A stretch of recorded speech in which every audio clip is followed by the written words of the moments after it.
नमस्कार, स्वागत छ तपाईलाई यस च्यानल लर्निङ थ्रस्टमा। विभिन्न समसामयिक विषय र महत्त्वपूर्ण जानकारीको लागि यस च्यानललाई सब्स्क्राइब गरी नजिकै आउने बेल आइकनलाई दबाउनुहोला। आज पनि हामीले मुला खानुको विभिन्न फाइदाहरूको बारेमा जानकारी लिएर आएका छौँ। कृपया यस भिडियोलाई अन्तिमसम्म हेर्नुहोला।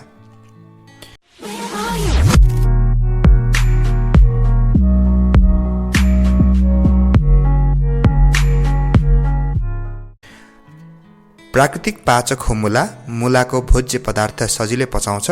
आयुर्वेदले पनि यसलाई पाचक समेत भनेको छ। यसले पाचन प्रक्रियालाई सुचारू र मजबुत राख्छ। अनेक रोगका कीटाणुलाई शरीर बाहिर निकाल्न मद्दत गर्छ। मुलामा किसिम किसिमका खनिज पदार्थ पाइन्छ। यो रक्त शोधक समेत हो। आयुर्वेद अनुसार मासिक धर्ममा गडबडीका कारण अनुहारमा डन्डीफोर निस्कने समस्याबाट ग्रस्त युवतीहरूले दिनहुँ मुला खानु लाभदायक हुन्छ। मुलाले रगत सफा मात्रै गर्दैन, रक्त सञ्चारमा समेत लय ल्याउँछ।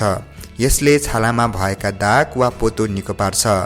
मुलामा गन्धक हुन्छ, त्यसैले यसको गन्ध नै धेरै प्रकारका रोग निको पार्न सहायक हुन्छ। मुलामा भिटामिन ए पनि पाइन्छ, त्यसै कारण यो तरकारी आँखाका लागि फाइदाजनक छ।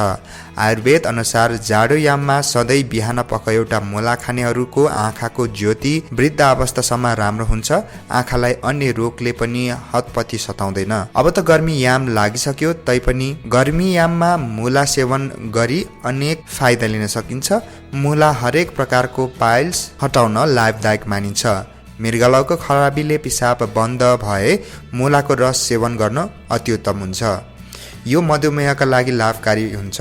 यो हरेक मौसममा पाइए पनि चिसो याममा पाइने चाहिँ उत्तम गुणस्तरको मानिन्छ। मुला नियमित सेवन गर्ने व्यक्ति स्वस्थ, उत्साहित एवं उमङ्गले भरिपूर्ण हुने आयुर्वेदमा उल्लेख छ।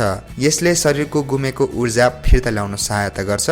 छालामा चाउरी भएकाले सधैँ मुला खाने गरे शरीरको चमक पूर्ववत हुन बल मिल्छ। मुलामा प्रोटिन, कार्बोहाइड्रेट, बोसो, ऊर्जा, खनिज, calcium, fibre, phosphorus, niacin, vitamin C, iron, calorie, carotene पाइन्छ। त्यसैले सधैँ मुला खाएर तन्दुरुस्त रहन सकिन्छ। तपाईलाई आजको यस भिडियो कस्तो लाग्यो? यस्तै विभिन्न समसामयिक भिडियोको लागि यस च्यानललाई सब्स्क्राइब गर्नुहोला।